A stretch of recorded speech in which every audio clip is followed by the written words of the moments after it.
É com muita alegria que a gente tem essa oportunidade de retorno à Casa Espírita, embora eu sempre tenha que manifestar a minha indignação, porque eu acho que vocês me convidam muito pouco. Mas já reclamar na janta, né? Então eu queria começar agradecendo a direção da Seara Espírita pela oportunidade que me dão. Agradeço aqueles que vêm das suas casas estar conosco, partilhando esses pães. Naturalmente que nesse meu agradecimento é pela compreensão e pela tolerância. Agradeço aos nossos amigos espirituais que sempre nos protegem e nos amparam misericordiosamente. E como não podia deixar de ser, nós sempre agradecemos a Jesus, aquele que é a luz do mundo para todos nós, aquele que nos recebeu a todos nesse educandário, garantindo que aqui nós receberemos e recebemos tudo aquilo do qual nós necessitamos, a tarefa do nosso progresso, do nosso burilamento, não é isso? Muito feliz hoje por estar revendo velhos amigos também, já não tinha bastante tempo. E eu queria iniciar relembrando uma frase, um conjunto de frases de Jesus, registrada no Evangelho de Mateus, em que, num determinado momento, Jesus teria dito algo mais ou menos assim: não se põe remendo de pano novo sobre pano velho, da mesma forma que não se põe vinho novo em odres velhos. Quando nós paramos para refletir nessas frases de Jesus, nós percebemos que existe sim muita lógica. Quando você coloca remendo de pano novo sobre o pano velho, sobre o pano desgastado, naturalmente os panos terão densidades diferentes, sendo o pano desgastado muito mais frágil, é natural que na primeira pressão ele rasgue ainda mais. Então não se põe remendo de pano novo sobre o pano velho. Da mesma forma que não se põe vinho jovem, vinho novo em odres velhos. Odres eram semelhantes a sacos feitos de couro, em que as pessoas usavam para transportar o vinho, não é isso? Ora, se você coloca o vinho novo, ele ainda está jovem, fermentando, e ele vai exercer uma pressão sobre as paredes do odre, é natural que arrebente o odre. Jesus, em outras palavras, ele estava dizendo que quando nós nos agarramos a velhos conceitos ou a antigos conceitos, nós não estamos abertos para o novo. Quando nós estamos muito apegados a antigos conceitos, a gente não está aberto a aprender novas coisas. É curioso porque em diversos momentos, Jesus mostra isso. Não à toa, a sua mensagem ficou conhecida entre nós.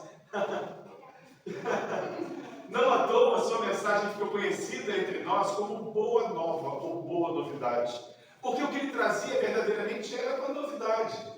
Algumas pessoas dirão assim: mas Jesus não veio contrariar a lei, veio dar-lhe cumprimento. Não é assim que nós encontramos nos evangelhos? Entretanto, nós temos que fazer algumas reflexões. Por exemplo, não raro nós encontramos Jesus utilizando a seguinte frase: ouvistes do que foi dito, eu porém vos digo. Perceberam? Nós vamos encontrar Jesus se conflitando com a lei em diversos momentos. Desde a lei mais simples de ablução das mãos, ou aquela lei que proibia de fazer atividades nos sábados. Em pelo menos 5 ou 6 passagens nós encontramos Jesus em conflito com essa lei. Ele questiona: se um animal seu cai no buraco num dia de sábado, você não vai socorrê-lo? E Jesus curava no dia de sábado, fazendo naturalmente que fosse criticado. Era natural que tamanho eram os conflitos que ele tinha com a lei daquela época, que não à toa ele para na cruz, não é isso? Tem um diálogo, querida, como vai? Tem um diálogo muito legal, também no Evangelho de Mateus, em que, olha a narrativa, e essa narrativa vai nortear todo o nosso estudo essa noite. Diz que Pedro, ele tinha se aproximado de Jesus e teria feito uma pergunta um tanto quanto curiosa. Ele teria perguntado assim: mestre, até quantas vezes eu devo perdoar a falta do meu próximo? Até 7 vezes? Percebemos? Eram 2 perguntas. Quantas vezes eu devo perdoar a falta do meu próximo? E depois ele completa perguntando: até 7 vezes? O que Jesus teria respondido: não apenas 7 vezes, mas 70 vezes 7. São poucas frases. mas com tantas lições. Vamos refletir nisso? Bom, primeiro o porquê dessa pergunta. Por que 7 vezes? Nas tradições rabínicas, rabinos da atualidade, inclusive, afirmam que a recomendação é se perdoar uma falta no máximo 3 vezes. Ora, se uma pessoa erra contigo a primeira vez, se uma pessoa erra contigo a segunda, se a pessoa erra contigo a terceira, é o limite. Não é isso? Rabinos da atualidade dariam esse conselho. Entretanto, existe algo que me incomoda muito. Esses números. Por que perdoar até 7 vezes? E por que Jesus responde não apenas 7, mas 70 vezes 7? Ora, não existe esoterismo na mensagem de Jesus. Não existe misticismo na mensagem de Jesus. Ela é pura, simples e clara para todo mundo. Ela não é uma mensagem para alguns poucos iniciados. Ela é uma mensagem para todo mundo. A simplicidade da mensagem de Jesus é impressionante. Ora, se Jesus era judeu, era natural que a sua cultura fosse judaica, não é isso? Então, para tentar entender esses números, nós vamos às páginas do Antigo Testamento. Lá no livro Gênesis, e antes de falar a narrativa, eu gostaria de fazer uma reflexão. Quando nós contamos uma história, nós contamos ao sabor da nossa memória. Mas eu prometo que aquilo que eu estou dizendo aqui está lá. Naturalmente com outras palavras, não é isso? Algo mais ou menos assim. Todos nós conhecemos, dentro dos mitos bíblicos, nós conhecemos a história de Caim. O primeiro fratricida da história da humanidade, não é isso? Ele mata seu irmão. Abri até um parênteses para dizer que tinha justificativa para isso. Mas deixa eu falar, numa outra oportunidade a gente conversa sobre isso. Ele teria matado seu irmão. Só que, curiosamente, ele tem um diálogo com Deus. Ele conversa com Jeová, o Deus presente no Antigo Testamento. Ele teria dito para Deus que ele temia sair dali e que as pessoas lhe fizessem mal. Que pessoas são essas? Tá, isso é outro detalhe. Ele temia que pessoas lhe fizessem mal. Então Jeová lhe aparece e diz assim: se alguém te fizer mal, até 7 vezes eu te vingarei. Ou seja, ele dá uma tranquilidade estranha a Caim. Pode ir, confia. Se alguém te fizer alguma coisa, eu te vingo 7 vezes. Mas o mais curioso não é aí. O mais curioso é o capítulo 4 do livro Gênesis. Por favor, dever de casa, vamos pesquisar essa noite. Capítulo 4. Ele tem um tetraneto, porque ele arruma alguém, se casa, tem filho, neto, bisneto e tataraneto. Está lá, gente, podem ver a genealogia de Caim. Esse tataraneto dele se chamava Lameque. Muito cuidado, se for pesquisar no Google, porque no Antigo Testamento tem 2 Lameques. Um da descendência de Caim e outro da descendência de Sete. Lameque era um personagem que ele era tetraneto de Caim. Só que ele era muito perigoso em gerar. Sabe essas pessoas que tudo quer resolver na pancada? Lá no texto, inclusive, tem uma passagem muito curiosa. Uma pessoa esbarra nele e ele passa a pessoa no fio da espada. Ele vivia desembainhando a espada dele. Até que uma pessoa, são poucos versículos dessa história, uma pessoa se aproxima dele e pergunta: mas você não teme que te façam mal, já que você tem um comportamento tão belicoso? Como vai, querido? Tudo bem? Se você tem um comportamento tão belicoso, você não teme que as pessoas te façam mal? Olha a frase usada por Lameque. Gente, Gênesis capítulo 4. Lameque teria dito assim: se até 7 vezes seria vingado Caim, eu, Lameque, serei vingado 70 vezes 7. No Antigo Testamento, no livro Gênesis, do Torá, nós encontramos uma mensagem de vingança 70 vezes 7. Jesus, sendo judeu e tendo cultura judaica, ele utiliza a mensagem do Antigo Testamento, que lá trazia o revide, a vingança 70 vezes 7, e nos apresentava o perdão 70 vezes 7. A escolha desses números não são aleatórias, naturalmente, porque a mensagem de Jesus é sempre muito simples. Perdoar 70 vezes 7, 490 vezes. Aí você está se perguntando: mas não é um exagero, Guilherme? A gente não vai ter oportunidade de que alguém nos falte 490 vezes? Tem sim. Na convivência diária, se você for colocar do lápis, Você talvez se aproxime desse número 100. Acontece.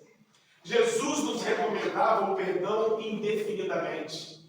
Mas isso também não se conflita com a nossa cultura? Isso não se conflita com o nosso personalismo? Porque nós temos um ego, não é isso? Todos nós temos um ego. E perdoar alguém seria meio que admitir algo contra você. Não é assim que a gente pensa? Gente, a gente tem uma ideia de que o nosso perdão ele é semelhante a uma joia que você não pode ficar dando para as pessoas. Não é o conceito que a gente tem, não é mais ou menos assim? Lembra até aquele, não é? Lembra até aquela trilogia do Senhor dos Anéis, que ficava aquele personagem, Sméagol, segurando um anel dizendo, meu precioso, ele não podia contar para ninguém aquilo. E a gente age dessa mesma forma. A gente tem a ideia de que o nosso perdão é algo muito precioso, que a gente não pode desperdiçar com as pessoas. Porque a pessoa diz, eu me amo. Gente, já pararam para refletir nisso? Vamos refletir todos nós aqui? O que seria o auto-amor? O que é auto-amar-se? Com muito cuidado, porque às vezes a linha que separa o auto-amor do egoísmo é uma linha muito tênue. Às vezes as pessoas têm atitudes egóicas em nome do auto-amor, mas reflete comigo. Quem se ama, perdoa. Sabe por quê? Se você não perdoa, você vai ficar arrastando uma mágoa, arrastando lixo de outra pessoa. Isso não é auto-amor, pelo amor de Deus. É exatamente o contrário. Quem ama, perdoa. Mas o problema é o nosso conceito de perdão. A gente acha que o nosso perdão é uma joia. Por exemplo, ele virou para mim e falou, Guilherme, você é um gordo safado. Eu falei, danado, fiquei cheio de mágoa dele. Não vou perdoá-lo. Sabe por quê? Eu acho que o meu perdão é o presente que eu estou dando para ele, ele não merece. Não é para ele, não, gente. Para mim, para ele é diferente se não perdoa ou não. Para e pensa se não é isso. Vou falar, não vou te perdoar. Não queria mesmo. Porque não é para ele, o perdão é para mim, pelo amor de Deus. Para ele, tanto faz. Mas as pessoas, o seu ego, o que é o ego? Se não a imagem que você constrói de você mesmo. E é sempre superlativo, né? Nós somos muito mais legais do que a gente pensa que é, não é isso? Ou melhor, ao contrário. A gente se acha muito mais legal do que a gente verdadeiramente é. A gente se coloca num patamar imaginário onde nós somos semelhantes a reizinhos, em que as pessoas não podem errar para conosco, ignorando que a gente erra com as pessoas.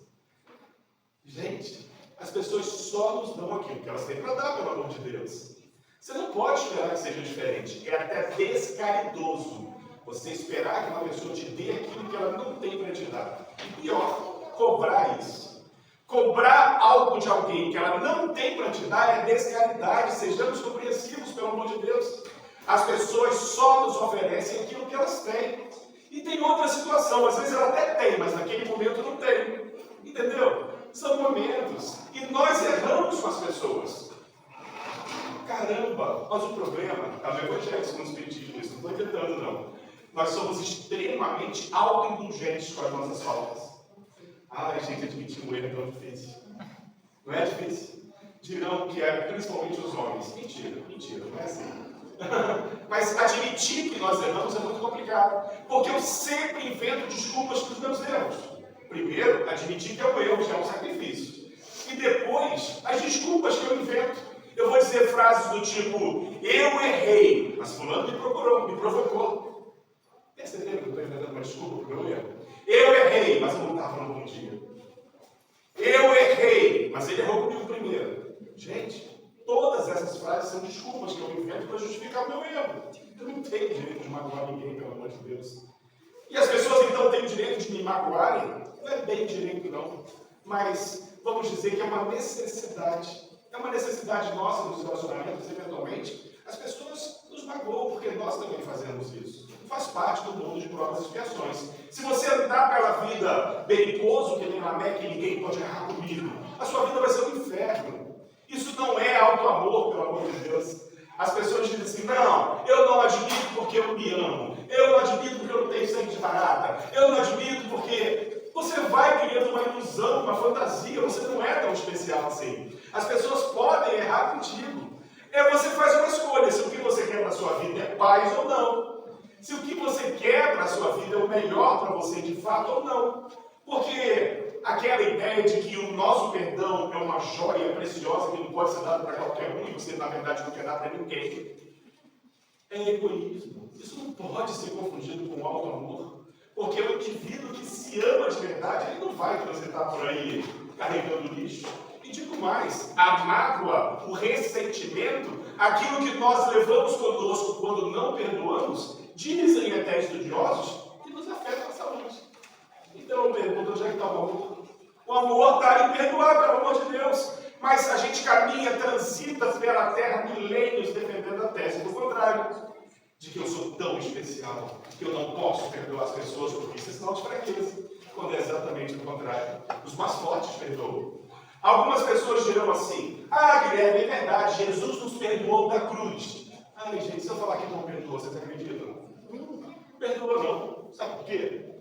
Porque para perdoar tem que se sentir ofendido primeiro. Vocês acham mesmo que Jesus se sentiu ofendido conosco? Apesar de todas as nossas atrocidades, a gente está falando da luz do mundo. A gente está falando do governador espiritual do nosso planeta. Ele, quando veio numa extrema renúncia, ele sabia do que éramos capazes. Mas Guilherme, ele perdoou assim, está escrito, não, você não leu direito. Ele não diz eu perdoo, ele diz, Pai, perdoa-nos. Ele sabia que nós teríamos que responder pelos nossos erros. Ele pedia comiseração pelas nossas faltas. É completamente diferente, pelo amor de Deus. Então, o capítulo do perdão é um capítulo muito difícil. É um capítulo muito delicado. Agora, tem uma outra parte desse capítulo que não está estudada nos evangelhos, não foi colocada nos evangelhos, que é ainda mais difícil. Sabe qual é? É o pedir perdão. Gente. Pedir perdão é tão complicado. Sabe por quê? Só pede perdão quem reconhece que errou. E quem é que reconhece? Viu como é que pedir perdão é difícil? Você tem que reconhecer que você está vulnerável. Quando você reconhece, você está vulnerável, você está em erro. Então você não admite. Primeiro você não admite que erra. Mas se admitir que erra, pedir perdão é muito complicado. Porque você tem que admitir que errou para pedir perdão. Tem gente que pede assim, tá, me desculpa. Mas você também mereceu, hein? Né? A gente não faz assim. Gente, brincadeiras da parte. É tão difícil no ambiente de trabalho, no ambiente familiar, você se relacionar com uma pessoa que tem dificuldade de se colocar no lugar do outro, de perceber quando magoa, ou percebendo que magoa, se desculpar. Porque quando eu peço desculpas para enganar, eu estou dizendo que eu me importo com ela. Eu não sou o centro do universo. E você está num ambiente de trabalho em que a pessoa se sente verdadeiramente o centro, como a pessoa fica tão em si mesmada, como se tudo gerasse ao redor do seu umbigo, acaba se tornando um ambiente muito tóxico. Um ambiente familiar é difícil assim, um ambiente de trabalho, qualquer ambiente, é extremamente difícil quando a gente lida com as pessoas que creem que o universo gira ao redor do seu umbigo. Mas ainda, na literatura, estudiosos do psiquismo humano vão dizer que ainda tem um terceiro perdão mais difícil. Sério? Ainda tem um terceiro que é mais difícil que os outros dois. Caramba, que é o auto-perdão. Kardec perguntou aos guias da humanidade onde é que está escrita a lei de Deus.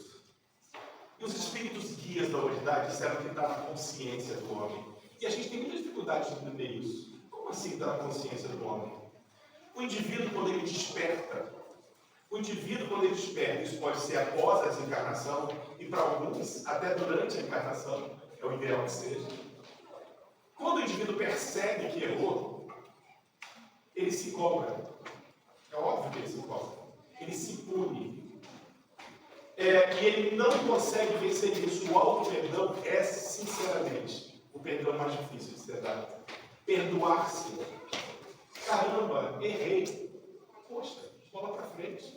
Você não pode permitir que aquilo te paralise. Você não pode permitir que aquilo se transforme numa âncora. Aquilo tem que ser motivo de crescimento para você. Porque quando eu percebo que errei, eu me proponho a não errar de novo. Espero que eu consiga. Não é isso? Os nossos erros, eles têm que servir eles também para nos alavancarem para frente. Agora, se você fica em posturas autodepreciativas, porque uma interpretação equivocada da mensagem espírita gera pessoas assim, tá? Uma interpretação equivocada da mensagem espírita gera pessoas assim. O indivíduo fica assim, eu não mereço nada. Eu não sou ninguém. Eu sou a sujeirinha do cocô do cavalo, da mosquinha que come. Tem umas frases assim? Cuidado com isso. A mensagem espírita não é para criar pessoas autodepreciativas. Nós temos muito valor, mas ainda erramos. É lógico que ainda erramos, pelo amor de Deus. Mas bola para frente. Errei, te magoei. Me perdoa. Me dói ter te magoado. Mas vamos seguir. Eu prometo que vou me esforçar para isso acontecer de novo. Porque senão você cria uma âncora que não deixa você caminhar para frente. Nós estamos aqui e a mensagem espírita é libertadora. Já parou para pensar o quanto que a mensagem espírita é libertadora? Ela nos liberta de várias algemas. Quando ela deixa claro que a morte não existe, ela nos liberta de vários conceitos do mundo. Por exemplo, quando você se acredita muito especial, a morte mostra que você não é. Não é isso? Quando você descobre que a morte não existe, ela deixa claro para você que você vai responder pelos seus erros. Aquilo não vai se apagar, aquilo não deixa de existir. A morte mostra também que daqui nós nada levamos, nos fazendo uma reflexão do que é ter de fato. Porque às vezes as pessoas querem tanta coisa que não levarão daqui. Tem gente que passa uma encarnação inteira acumulando para ser um vitorioso no mundo, chegando no mundo espiritual desnudo igual um mendigo. Porque as coisas do mundo ficam no mundo. O que vai conosco daqui, pelo amor de Deus? O que eu levo? Quais são os tesouros verdadeiros da alma que nos acompanham? Porque o ouro, os títulos de propriedade, os títulos de posse, os títulos acadêmicos, ficam. Você não leva isso não. E muito cuidado com as escolhas que a gente faz. Porque Jesus deixava claro. Cuidado para aquilo que você escolhe ser seu tesouro, porque invariavelmente seu coração está junto. Gente, eu conheço gente que se desfaz amizade por dinheiro. As pessoas estão muito adoecidas. As famílias, as pessoas dentro de um seio familiar por causa de uma herança se odeiam. Estamos todos nós muito adoecidos, pelo amor de Deus. Quais são os nossos valores? E a mensagem espírita nos convida a essa reflexão, não é isso? E para concluir, eu gostaria de lembrar uma outra reflexão. O que tirar conosco ainda? Eu fiz uma reflexão longa sobre isso. Sabe o que eu descobri? A gente leva daqui, tudo que a gente consegue acumular daqui para dentro. Tudo que a gente tem daqui para fora fica. Quando você pega o livro Nosso Lar, você vai lembrar disso. Quando você pega o livro Nosso Lar, qual é a primeira lição que André Luiz tem quando chega na colônia? Ele não era mais o doutor André Luiz. Inclusive, no filme, ele continua sendo chamado de doutor André Luiz, porque pessoas que não leram o livro direito. Ele não era chamado de doutor André Luiz, ele é chamado de irmão André. Pode ler. O título de doutor ficou na terra.